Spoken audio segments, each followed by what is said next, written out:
Jadi kalau di Batang sendiri itu ada 2 kawasan industri besar. Satu itu punya swasta, namanya Batang Industrial Park. Di situ sudah banyak sekali industri yang ada di situ. Ada beberapa brand besar. Terus kalau yang di kawasan ekonomi khusus ini karena memang baru, jadi baru beberapa tahun yang lalu, itu yang sudah construction dan beroperasi mungkin ada sekitar 8 atau 9 industri. Tapi tahun ini mungkin akan dibangun lagi hampir 10 industri, dan tahun depan itu kita sudah buka kawasan baru lagi di kawasan ekonomi khusus itu, dan semuanya sudah diinden sama industri-industri. Jadi insya Allah sih dalam waktu sampai targetnya 2029 nanti akan total ada investasi sekitar 50-60 triliun. Jadi waktu Pak Presiden datang ke situ, beliau menyampaikan bahwa beliau sangat berharap Batang ini bisa menjadi Shenzhen-nya Indonesia. Nah, artinya kan kita memang harus benar-benar siap. Yang namanya investasi ataupun tourism adalah bagaimana kita bisa menjadi tuan rumah yang baik. Investasi itu bicara bagaimana ketermudahan investasi. Makanya salah satu PR-nya adalah bagaimana kita mensimplifikasi peraturan-peraturan yang ada supaya investor itu tidak merasa kesusahan. Apalagi saya dulu banyak belajar tentang Islam, kan hubungan kita itu tidak hanya hubungan kepada Tuhan, tidak hanya hubungan kita kepada manusia, tetapi juga hubungan kita dengan alam. Sudah banyaklah daerah-daerah yang dulu tumbuh dengan industrinya sekarang banjir, kemudian udaranya tidak baik. Nah, saya tidak ingin nanti anak-anak kecil di Kabupaten Batang, cucu-cucu kita yang ada di Kabupaten Batang itu nanti merasakan kualitas udara yang tidak sama dengan yang dirasakan oleh masyarakat Batang sekarang.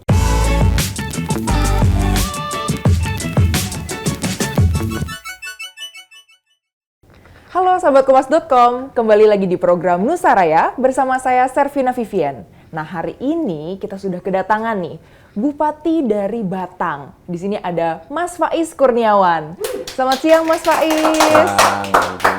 Kalau kali ini agak beda nih dari Nusaraya biasanya. Biasanya panggilnya Bapak Bupati gitu. Tapi kalau kali ini manggilnya Mas Faiz gitu ya. Biar katanya makin Gen Z, makin muda gitu ya Mas. Mas Bub. Iya, harapannya begitu. Harapannya begitu, karena Mas Faiz ini menjadi salah satu bupati termuda juga ya Mas yang terpilih dilantik kemarin. Iya. Oke, kalau saya lihat-lihat nih Mas, karir Mas Bupati ini kan ini pertama kalinya ya Mas masuk ke dalam politik. Sebelumnya di lawyer, menjadi pengacara di bidang hukum gitu. Apa sih Mas motivasi dari yang biasanya lawyer, ini banting setir untuk jadi bupati? Ya, kalau saya kan memang selama ini itu banyak di swasta. Meskipun di jeda-jeda swasta itu karena kita ini konsultan hukum dan kebanyakan itu kita menangani korporasi, jadi lebih ke corporate lawyer. Ada juga kita memberikan asistensi ke beberapa pelayanan publik, jadi di kementerian maupun di badan di Indonesia. Nah, setelah saya banyak berkecimpung di swasta ini, saya juga banyak merenung bahwa nggak mungkin selama masa hidup saya ini semua hanya saya dedikasikan untuk diri saya dan keluarga. Tetapi kan harus ada, kalau ibarat perusahaan ya ada CSR-nya lah. Ada sebagian umur kita yang kita dedikasikan untuk memberikan pelayanan kepada masyarakat. Meskipun pasti bentuknya bermacam-macam. Ada yang memberikan pelayanan kepada masyarakat dalam bentuk membangun sekolah, ada yang membantu anak yatim dan lain sebagainya. Tapi saya percaya bahwa perubahan secara masif itu bisa dilakukan kalau kita memegang tongkat kendali kekuasaan. Makanya salah satu yang saya inginkan dalam usia saya itu ada waktu yang itu saya dedikasikan untuk memberikan pelayanan publik, dan kalau bisa itu adalah sebagai pejabat publik. Dalam hal ini kita bisa memberikan pelayanan kepada masyarakat. Oke, jadi karena udah terbiasa dan fasih banget ngurusin persoalan swasta, jadi akhirnya ya udah deh cobain aja ke Batang yang terkenal dengan kawasan ekonomi khusus gitu ya Mas? Betul. Jadi beberapa minggu yang lalu Bapak Presiden Bapak Prabowo Subianto datang ke Batang dengan beberapa menteri. Itu ada salah satu area di Kabupaten Batang yang ditetapkan menjadi kawasan ekonomi khusus Industropolis, kawasan ekonomi khusus tourism dan properti, dan kawasan ekonomi khusus logistik. Oke, berarti kemarin pada saat Pak Prabowo ke sana artinya rame banget dong Pak, jadi perhatian banget, booming nih di Batang. Betul, booming banget.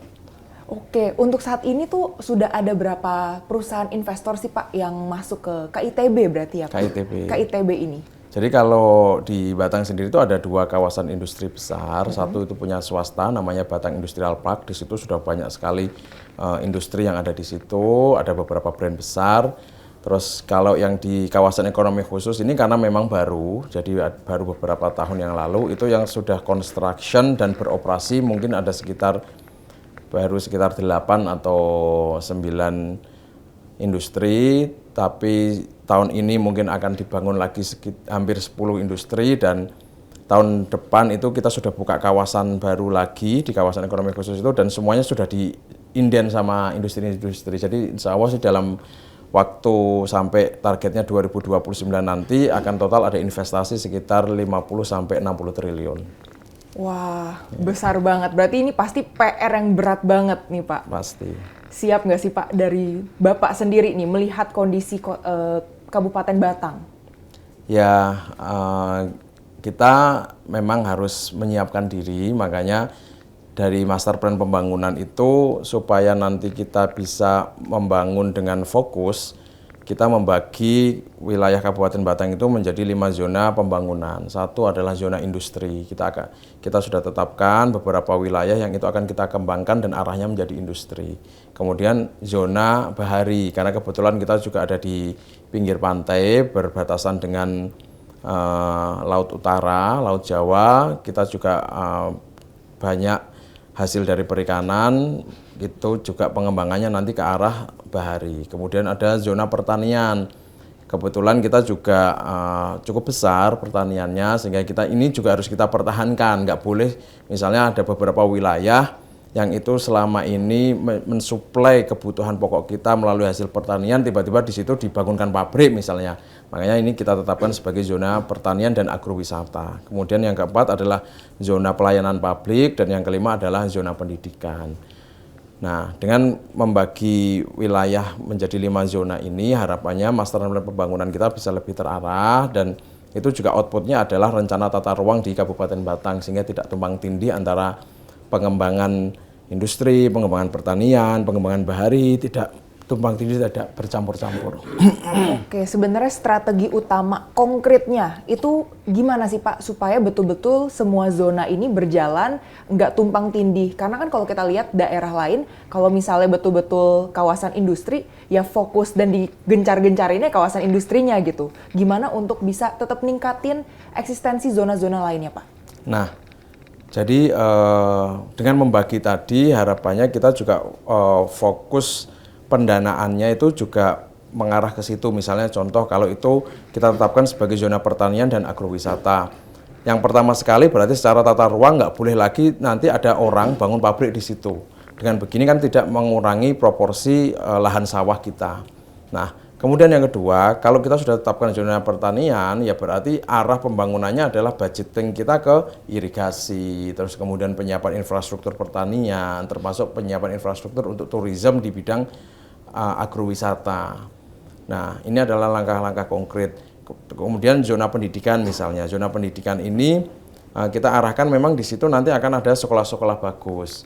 Itu ada di salah satu kecamatan di Kabupaten Batang, termasuk ketika kemarin ada tawaran sekolah rakyat misalnya, ya kita taruh di Kecamatan Bandar karena kita sudah tetapkan zona pendidikan di situ. Termasuk kemarin juga sudah dibangun, Undip membangun kampus di Bandar juga. Jadi arah pembangunannya itu memang benar-benar kita arahkan ke situ. Jangan nanti tiba-tiba ada kampus pengen bangun, kemudian kita kasih izin di salah satu kecamatan yang kemarin sudah kita tetapkan industri, akhirnya kan tumpang tindih dengan pabrik. Akhirnya daerahnya jadi nggak nyaman. Oke, berarti betul-betul ada diberikan jarak gitu ya Mas, supaya nggak tumpang tindih, supaya betul-betul masing-masing ini bisa kuat gitu di bidang zona-zonanya masing-masing. Kemarin kan Bapak Presiden sempat hadir untuk KEK, peresmian ya, untuk peresmian KEK. Ada pesan nggak sih ataupun mungkin PR yang diberikan dari Bapak Presiden sendiri? Karena kan berarti Batang Pemkab pemerintah kabupatennya bakalan banyak bersinggungan dengan pemerintah pusat. Nah, itu gimana tuh, Mas? Jadi waktu Pak Presiden datang ke situ, beliau menyampaikan bahwa beliau sangat berharap Batang ini bisa menjadi sensennya Indonesia. Nah, artinya kan kita memang harus benar-benar siap.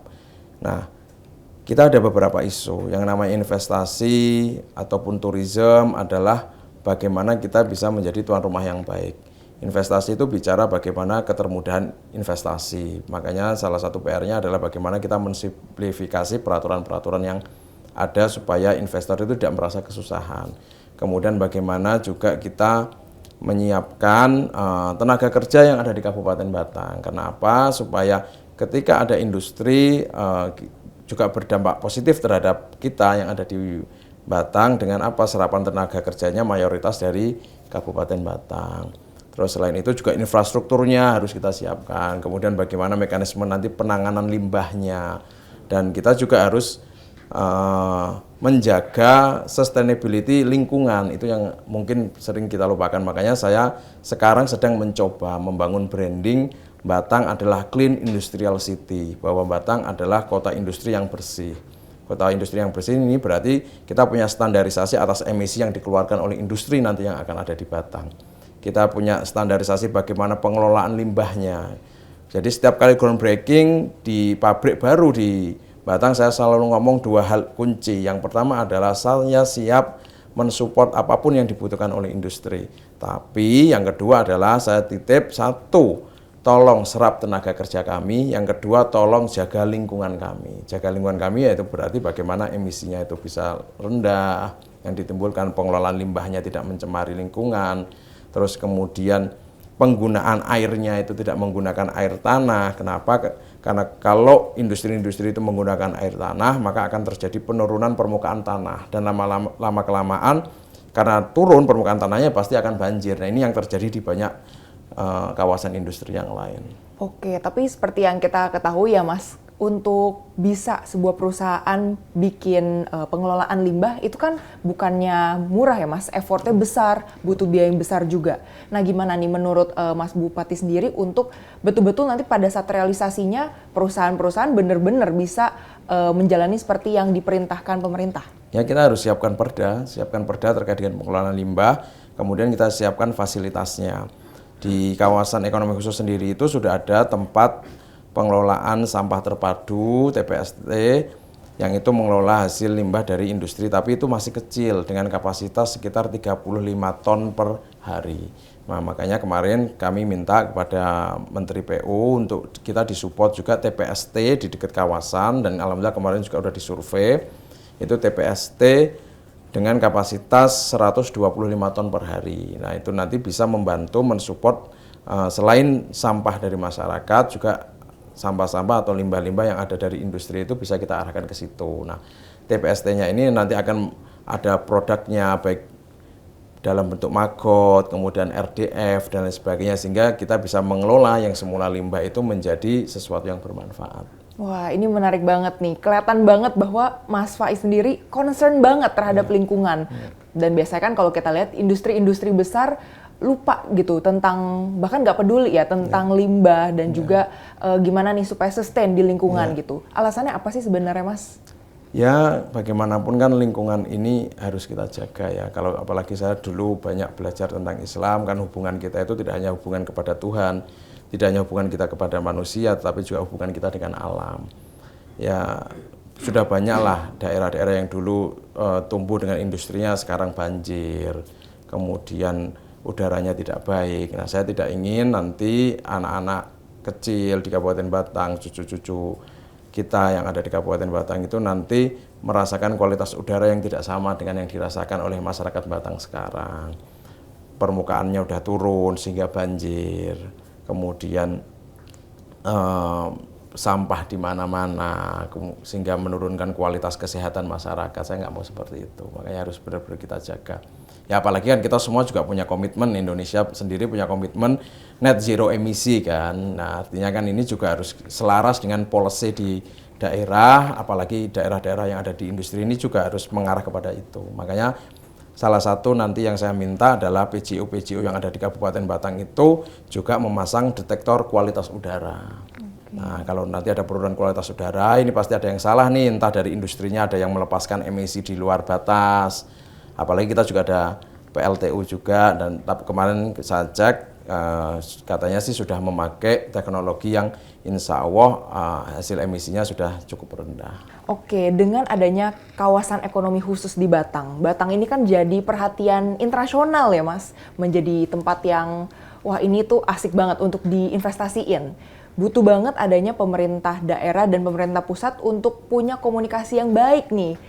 Itu gimana sih Mas untuk menjaga sinergitas antara pemerintah daerah dan pemerintah pusat supaya investor ini tetap ngerasa, oh Batang nih bisa lah untuk kita investasiin ke situ gitu. Ya, memang itu kewajiban kita, apalagi kita banyak menerima investasi dari asing. Hubungan kepada pemerintah pusat ini harus benar-benar kita jaga. Nah, korelasi ini harus diawali dari keselarasan peraturan di daerah. Jangan sampai ada peraturan daerah atau policy di daerah itu bertentangan dengan policy dari pemerintah pusat. Misalnya pemerintah pusat terkait dengan investasi mengatur perizinannya melalui OSS, terus kemudian apa-apa yang harus standar requirement yang harus dipenuhi. Jangan sampai nanti di peraturan daerah kita bikin yang lain lagi, bahkan mempersulit. Nah, sehingga kan tidak ada kepastian hukum di situ.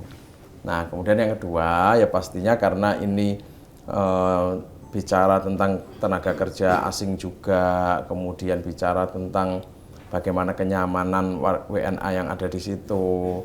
Hubungan kita dengan imigrasi terkait mempermudah perizinan mereka, hubungan kita dengan Kementerian Tenaga Kerja juga memang harus terus kita bina.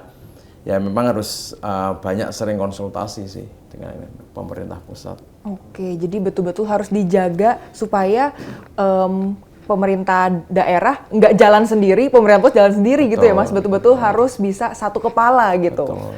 Nah, tapi kalau menurut Mas Faiz sendiri, apa sih skill yang paling dibutuhkan nih untuk menjadi kepala daerah di Batang yang ada tempat KITB ataupun KEK gitu? Nah, jadi selama ini mungkin kepala daerah itu punya mindset bahwa membangun adalah membangun gedung atau membangun produk-produk yang itu monumental, baik stadion, masjid, dan sebagainya. Nah, ada yang dilupakan, apalagi khususnya Batang ini. Kita akan mengarah kepada industrialisasi, dan yang kedua adalah tourism.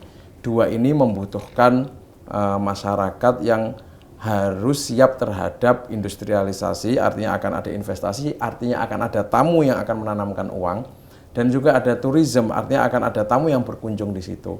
Nah, yang nggak boleh dilupakan selain membangun dalam bentuk fisik adalah membangun culture masyarakat. Membangun culture masyarakat ini kita bicara bagaimana kita bisa mempertahankan uniqueness masyarakat. Kita bisa membangun masyarakat yang sopan santun, kemudian kita bisa membangun masyarakat yang welcome terhadap orang yang datang, tapi tidak melunturkan uniqueness-nya. Kemudian yang ketiga, membangun culture masyarakat yang menjaga kebersihan. Karena isu dari turisme, isu dari investasi adalah selain infrastruktur, kalau infrastruktur itu tugas pemerintah pusat, tugas pemerintah daerah, adalah lingkungannya bersih. Nah, lingkungan bersih itu tidak hanya bisa diselesaikan oleh pemerintah pusat atau pemerintah daerah, tapi adalah culture masyarakatnya yang juga harus masyarakat yang punya kebudayaan menjaga kebersihan. Makanya itu saya selalu bicara di mana-mana, setiap kali ke kecamatan, setiap kali ke desa-desa, setiap kali sambutan, saya selalu ngomong dua hal itu aja. Kita harus siap menjadi masyarakat yang ramah. Ketika ada investor datang, kita harus tunjukkan mana yang boleh dibangun pabrik, mana yang tidak. Jangan karena kita punya tanah, ketika ada orang investor datang sedang nyari lahan untuk pabrik, Pak beli ini saja, padahal di situ secara RT RW tidak boleh dibangun pabrik, sehingga orangnya nyesel, waduh saya kena tipu di sini, sudah saya beli tanahnya, giliran kita bangun izinnya nggak keluar. Nah ini kan akan memberikan citra yang tidak baik, karena dia pasti akan cerita kemana-mana, udah jangan ke Batang misalnya. Sehingga kita harus menjadi masyarakat yang bisa menerima mereka dengan baik, mau menolong, termasuk juga turisme. Ketika ada turisme datang ke sini, kemudian dia ada masalah ban misalnya, kita sebagai masyarakat ikut bantu benerin bannya. Insya Allah dia juga akan cerita kemana-mana, ke sana aja, masyarakatnya sangat ramah, sangat welcome terhadap kita dan suka menolong. Ini membangun culture ini juga yang mungkin harus menjadi skill dari kepala daerah yang mengarah kepada industrialisasi, investasi, dan turisme. Oke, berarti nantinya Batang sendiri bakalan multikultur ya Pak? Jadi kayak di Jabodetabek ini banyak pendatang gitu? Pasti. Kalau sebenarnya dari pandangan Mas Faiz sendiri, seperti apa sih kondisi masyarakat di Batang? Apakah betul-betul sudah siap seperti yang tadi Mas Faiz jelasin, karakteristiknya ramah, sopan, bersih, atau gimana Mas? Kalau dari sisi masyarakat sendiri itu kan dulu kita itu masyarakat agraris ya. Jadi mayoritas dulu petani, kemudian ada juga yang nelayan, yang mereka tidak terbiasa bekerja, kalau bahasa di Jakarta kan 9 to 5 lah. Iya. Nah, nggak biasa bekerja seperti itu. Mereka biasa bekerja mungkin habis subuh sudah berangkat, tapi jam 10 sudah di rumah lagi, jam 10 pagi sudah di rumah lagi. Nah, ketika mereka masuk ke industrialisasi, kemudian switching dari yang semula petani berubah ke industri misalnya, atau dari yang semula nelayan berubah ke bekerja di industri, mereka akan menghadapi tantangan jam kerja itu. Nah, ini yang saya lihat juga sedang dalam proses adjustment ke situ.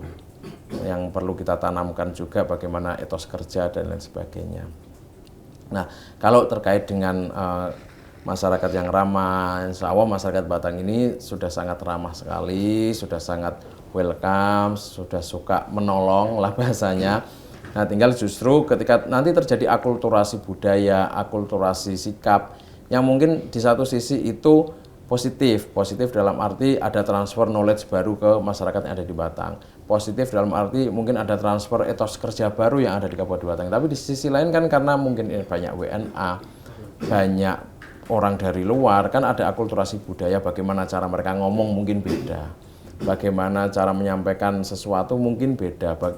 Nah, ini yang mungkin nanti akan bercampur, dan kita harus menjaga supaya yang sudah baik jangan sampai kecampuran yang tidak baik. Tapi yang kemarin belum baik, ini dengan adanya tambahan informasi terkait dengan pengetahuan, tambahan informasi tentang etos kerja, kita bisa menyesuaikan. Oke, ngomongin tentang etos kerja atau mungkin kualitas SDM kali ya Mas. Ini kan berdekatan dengan pendidikan. Ya. Nah, dengar-dengar nih di Batang menjadi salah satu tujuan dari pemerintah pusat untuk membangun sekolah rakyat ya Mas. Betul. Itu gimana perkembangannya, pembangunannya hingga hari ini Mas? Alhamdulillah kemarin dari Kementerian PU maupun dari Kementerian Sosial sudah survei. Jadi kan Pak Prabowo itu punya cita-cita bagaimana ada sekolah yang itu boarding school, dan itu hanya diperuntukkan kepada anak yang tidak mampu. Jadi tidak hanya melihat dari zonasi, tetapi melihat dari ketidakmampuan siswa. Nah, kita sangat menyambut positif terkait dengan hal itu. Kita sudah siapkan lahan dan kemarin sudah disurvei. Moga-moga sih tahun depan sudah bisa dibangun sekolah rakyat di situ. Oke, targetnya itu akan menerima berapa banyak siswa, Mas? Kita mengajukan untuk SMP dan SMA, ya mungkin ada sekitar 500 sampai 1.000 siswa di situ. Oke, 500 sampai 1.000. Wah, ini berarti ini proyek yang besar juga ya, Mas ya. Kok bisa dari pemerintah pusat ke Batang? Apakah dari Mas Bub sendiri nih yang lobby-lobby atau gimana, Mas? Ya, kita proaktif sih. Kita proaktif untuk menyampaikan ke Pak Menteri Sosial, Pak, kita siap. Ya, saya sendiri juga waktu ada forum ketemu beliau, saya minta nomor handphone, terus saya WA aja, terus ya alhamdulillah mendapatkan respon positif, dan insya Allah Batang menjadi salah satu prioritas untuk dibangun sekolah rakyat. Oke, sekolah rakyat ini kan memang terbuka, fokus target utamanya adalah masyarakat yang miskin ya Mas? Yang tidak betul. mampu. Betul. Berarti memang Batang saat ini masyarakatnya masih banyakkah Mas yang tidak mampu atau seperti apa? Jadi Batang itu sekarang tingkat kemiskinannya itu sekitar 8,7%, atau hampir masyarakat di bawah garis miskin itu ada 63.000 jiwa. Miskin ekstrimnya itu mungkin di 0,3%. Nah, sebenarnya sih sekarang secara pertumbuhan ekonomi kita itu di atas nasional, karena pertumbuhan ekonomi kita itu di 6,7%, which is sudah bagus. Tapi memang kita masih lemah di beberapa titik. Jadi kalau saya sih melihat angka-angka kayak gitu kan kita ngukur dari indeks pembangunan manusia saja ya. Indeks pembangunan manusia kita itu masih nomor 31 se-Jawa Tengah. Pertumbuhan ekonominya sudah bagus, 6,7%, di atas Jawa Tengah, di atas nasional. Nah, tapi kita masih lemah di angka lama sekolah itu tadi. Kenapa kita masih yang pendidikannya itu masih rendah? Karena angka lama sekolah di Batang itu masih 7 tahun. Artinya rata-rata orang di Batang itu sekolahnya selesai di kelas 1 SMP. Nah, ini yang kemudian menjadi keprihatinan saya. Nah, kemudian yang ketiga adalah spending per kapita masyarakat kita itu masih di 10,2 juta atau mungkin sekitar 700 sampai 900 ribu setiap bulan. Oke, berarti untuk melihat dari data tersebut IPM itu Mas, berarti Batang sebenarnya masih susah ya untuk bisa mencapai kualitas SDM yang dibutuhkan nih untuk industri nanti? Sebenarnya sih enggak juga, karena kan makanya saya fokusnya adalah bagaimana mengupgrade skill dari masyarakat. Nah, upgrade skill dari masyarakat ini kan tidak hanya bicara tentang pendidikan, karena kadang-kadang misalnya orang lulusan SMP tapi punya skill yang bagus, itu bisa juga masuk ke industri. Makanya saya membangun tahun ini itu mulai mengencarkan pelatihan kerja berbasis kebutuhan industri. Jadi kita akan banyak memberikan bantuan pelatihan kerja, tetapi kursusnya, jenis pelatihannya apa, itu berdasarkan kebutuhan industri. Kalau nanti akan ada pabrik, misalnya pabrik garment, dia butuh tukang jahit, ya sudah saya akan latih menjahit, biayanya saya kasih, begitu selesai, langsung kita distribusikan ke pabrik garment itu. Jadi ada ekologi industri di situ, jadi nggak ngawur lah istilahnya. Nah, dengan begini harapannya kita bisa shortcut yang memang kualitas pendidikannya masih rendah ini, tapi tetap bisa masuk ke industri dengan pelatihan kerja itu, dengan berbasis kebutuhan industri, sambil pelan-pelan kita akan membenahi indeks pembangunan manusia di bidang pendidikan tadi itu yang kita masih rendah. Dengan cara apa? Kita akan berikan paket C, pendidikan paket C, kemudian pendidikan paket B, dan lain sebagainya. Secara paralel kita juga akan memenuhi kebutuhan ruang kelas di Kabupaten Batang. Kita akan memenuhi sekolah-sekolah yang selama ini sarana prasarananya masih kurang misalnya. Dan kemudian kita juga mendorong supaya anak-anak itu memberikan semangat kepada mereka untuk melanjutkan sekolah sampai minimal ke SMA. Oke, tapi kan tidak bisa dimungkiri juga nih Mas, kalau misalnya masyarakat tuh pengennya pasti instan, pengen yang duit dulu deh, yang penting ada duitnya nggak ini.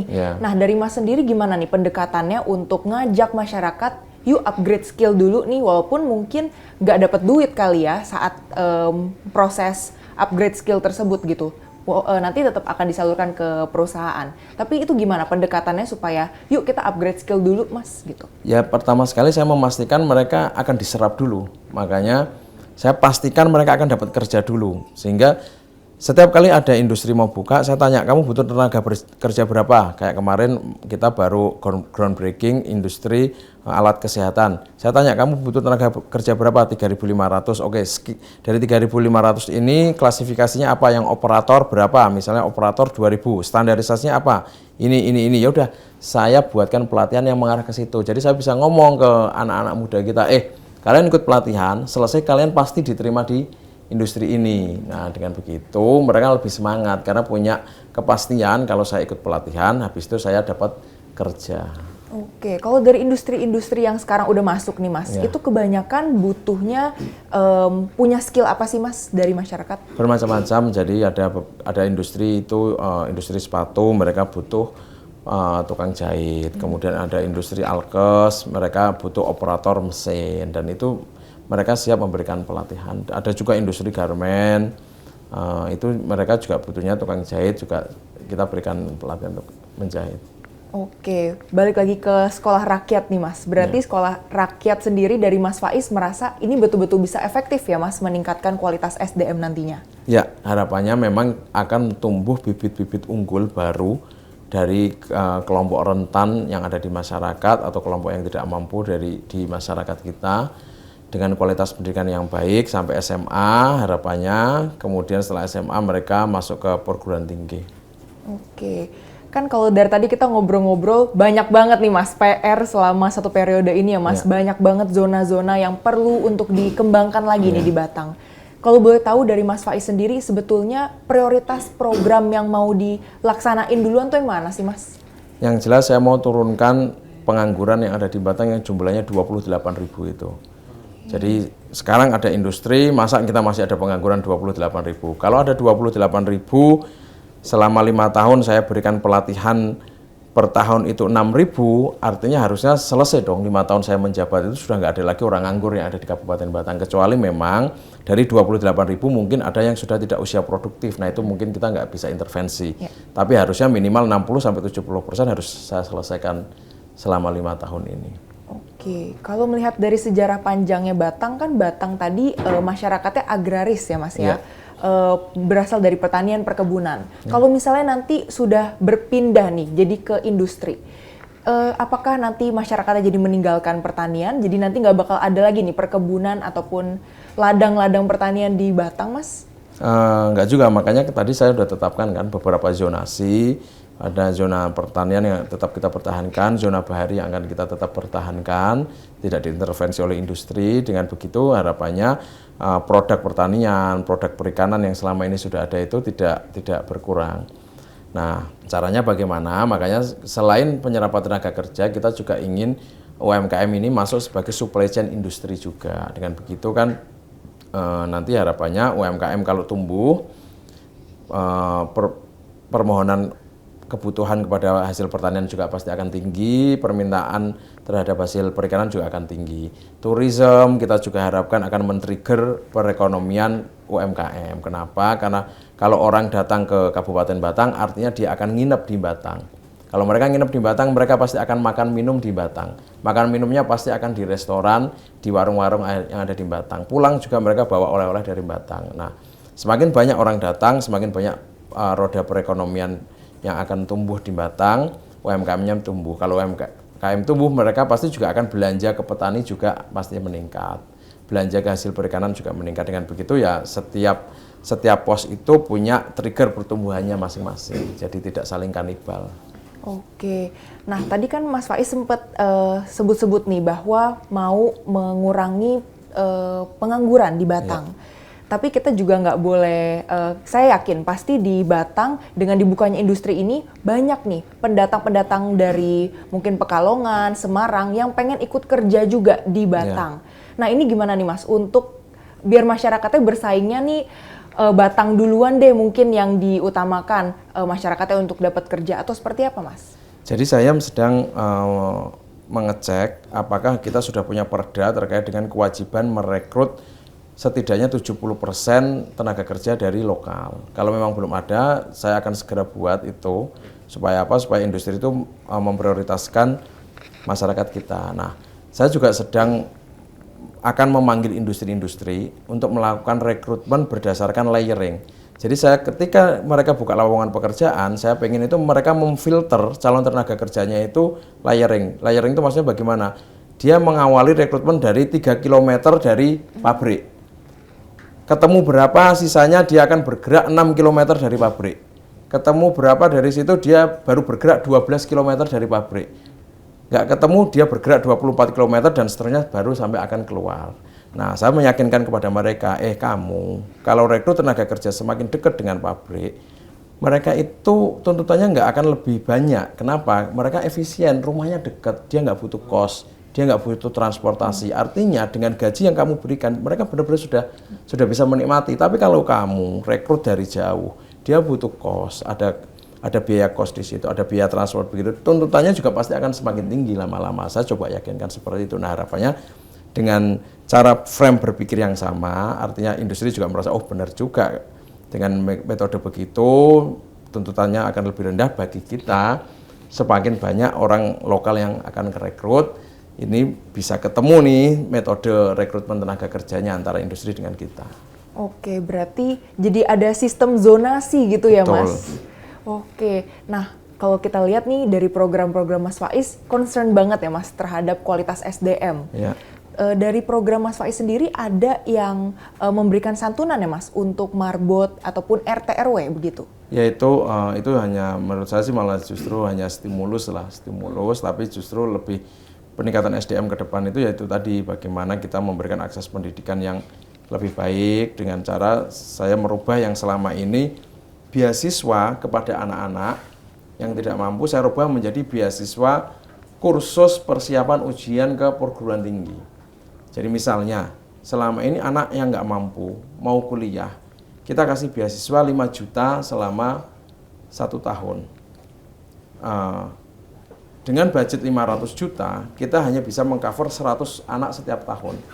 Tahun depan, karena dia belum lulus, kan berarti kita harus kasih mereka 500 juta lagi. Tambah siswa yang baru, 500 juta lagi menjadi 1 miliar. Ini cost-nya kan semakin besar. Padahal kita ini banyak beasiswa, ada KIP kuliah, pemerintah pusat sudah menyediakan kuliahnya gratis, setiap bulan ada living cost 700.000. Nah, isunya adalah bagaimana saya men-trigger supaya anak-anak itu bisa kuliah di kampus dan dapat beasiswa itu. Caranya bagaimana, mereka harus lulus ujian. Nah, makanya saya men-switching yang semula beasiswa untuk biaya pendidikan di kampus menjadi beasiswa persiapan ujian perguruan tinggi. Dengan 500 juta misalnya saya bisa latih 500 anak karena biaya untuk kursus persiapan perguruan tinggi hanya 1 juta kali 500 juta. Bisa meloloskan misalnya separohnya aja lolos ke perguruan tinggi, itu udah 250 masuk di perguruan tinggi, sampai lulus sudah gratis. Habis itu kalau mereka sudah ke EP kuliah, biasanya mereka akan lanjut ke beasiswa S2 ke luar negeri melalui LPDP. Daripada tadi 500 juta, kita hanya bisa memberikan beasiswa 100 anak untuk biaya pendidikan. Oke, berarti kalau menggunakan KIP itu berasal dari pusat ya, Mas? Itu program dari pemerintah pusat, kuliah sampai lulus gratis, per bulan mendapatkan living cost 700.000. Kalau yang dari pemerintah kabupaten sendiri, dari Batang akan ada kontribusi apa nih, Mas, dalam bidang beasiswa ini? Itu tadi, makanya saya mau men-switching, saya rubah yang semula beasiswa pendidikan, saya switching menjadi beasiswa persiapan ujian. Masuk ke perguruan tinggi supaya anak-anak pada dapat KIP kuliah. Oke, untuk targetnya sendiri, apakah ini dari berbagai kalangan masyarakat atau ada target-target tertentu nih, Mas? Nanti proporsional, jadi 70% dari masyarakat yang tidak mampu, 30% dari anak-anak yang pinter. Oke, jadi disaring dari dari kualitasnya dulu gitu ya, Mas? Kualitasnya dulu, nanti 30% tertinggi itu memang benar-benar anak yang pinter, baru sisanya saya ambil dari yang anak tidak mampu. Karena kalau anak tidak mampu semua, ya mohon maaf nanti tidak ada transfer knowledge di situ. Harus butuh tetap ada anak-anak yang pinter. Supaya ada transfer knowledge, transfer pengalaman belajar, dan sebagainya. Oke, berarti hingga saat ini masih banyak ya, Mas? Mungkin siswa-siswa yang masih belum bisa ikut les tersebut? Masih banyak banget. Karena tadi itu kenyataannya memang indeks pendidikan kita itu masih 7 tahun, yang artinya selama ini ya masyarakat baru lulusan SMP kelas 1. Sangat jarang yang lanjut ke perguruan tinggi. Hanya 4% di Kabupaten Batang pelajarnya yang itu lanjut ke perguruan tinggi. Oke, wah berarti ini memang concern banget dari pemerintah kabupaten ya, Mas, untuk betul-betul menggencarkan banget nih kualitas SDM. Tapi kebanyakan setelah lulus dari mungkin kursus tersebut, lanjut gak sih, Mas, ke perguruan tinggi karena mau langsung kerja atau gimana nih, Mas? Ya harapannya mereka lanjut ke perguruan tinggi. Kalau yang langsung kerja biarkan yang dari lulusan SMK. Karena memang mereka disiapkan untuk habis itu langsung kerja. Oke, berarti memang dibalikin lagi ya ke masing-masingnya gitu, Mas. Ada yang bisa mau kuliah silakan, kalau misalnya mau langsung kerja pun silakan gitu. Nah, kalau misalnya ngobrolin tentang Mas Faiz sendiri nih, saya penasaran nih, Mas. Sebenarnya apa sih keresahan utama dari Mas Faiz terkait Batang nih dari perspektif kepala daerah? Ya, kalau saya paling resah bagaimana masyarakat ini kok bisa masih banyak nganggur sementara akan banyak industri. Makanya saya sangat genjot sekali peningkatan SDM tadi itu dengan 2 skema. Satu yang jangka panjang, mendorong anak-anak untuk bisa kuliah. Yang kedua adalah mendorong usia produktif dapat pekerjaan. Ini langkah shortcut-nya. Ini yang paling meresahkan saya. Supaya apa? Supaya pengangguran bisa kita turunkan. Kalau pengangguran bisa turunkan, mereka dapat pekerjaan, berarti spending per kapita masyarakat juga pasti akan meningkat karena dapat gaji. Kalau spending per kapita masyarakat meningkat, pasti mereka UMKM juga akan meningkat. Wong namanya makin banyak orang yang belanja. Kalau UMKM meningkat, pasti juga UMKM permintaan kepada hasil pertanian dan perikanan juga meningkat. Dengan begini pertumbuhan ekonominya semakin bagus. Nah, kalau masyarakatnya sudah sama sejahtera, baru kita nanti fokus bagaimana nata kota, baru kita fokus nanti bagaimana memberikan pelayanan yang lainnya. Karena kalau kesejahteraannya sendiri belum selesai, saya khawatir nanti ketimpangan yang tidak baik ini akan menimbulkan efek negatif kejahatan. Terus kemudian setiap policy nanti karena banyak orang yang tidak produktif, mereka hanya isinya mengkritik sehingga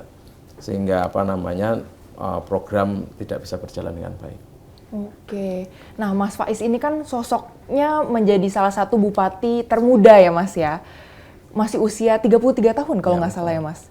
Ini berarti setiap hari produktif banget dong, Mas. Banyak banget agenda padat begitu. Iya. Dari jam berapa sampai jam berapa sih, Mas, biasanya kerjanya itu? Ya, saya sih biasanya habis bangun habis subuh jam 4:30, habis itu lari rata-rata lari 5 kilo sehari, terus udah habis itu langsung mulai meeting dengan dengan OPD. Saya awali dengan begitu, terus kemudian nanti mungkin kunjungan ke lapangan, terus memanggil stakeholder karena tadi itu ada industri yang harus kita ajak punya pemikiran yang sama terkait dengan pengentasan pengangguran yang ada di Batang.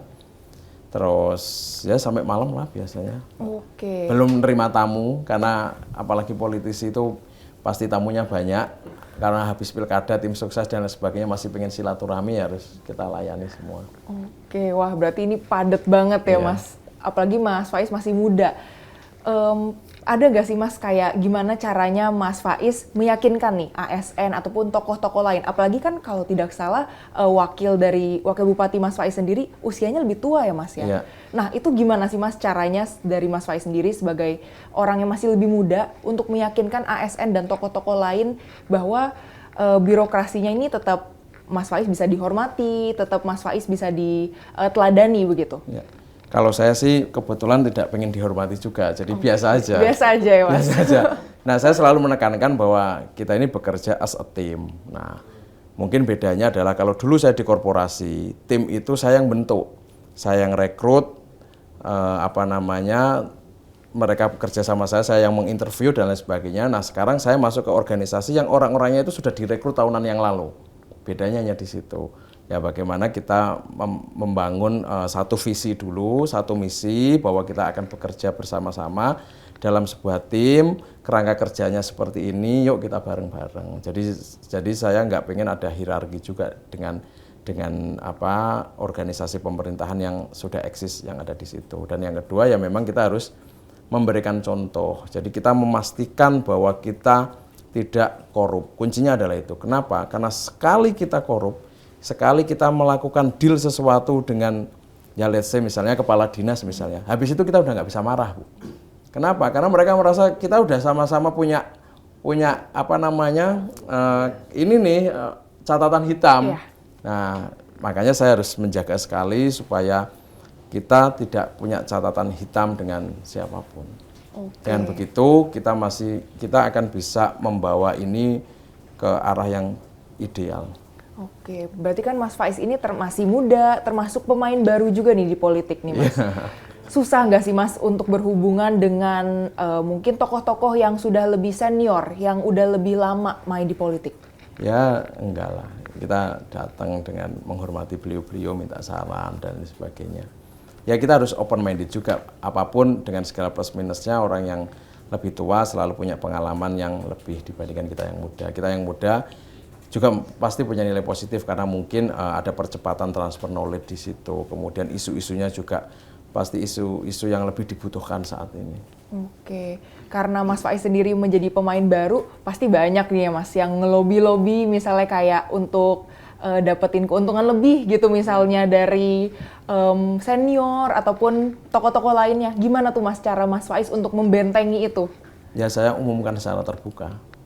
Saya waktu apel, mungkin yang dinas-dinas yang udah pernah apel bareng saya selalu minta nomor saya dicatat.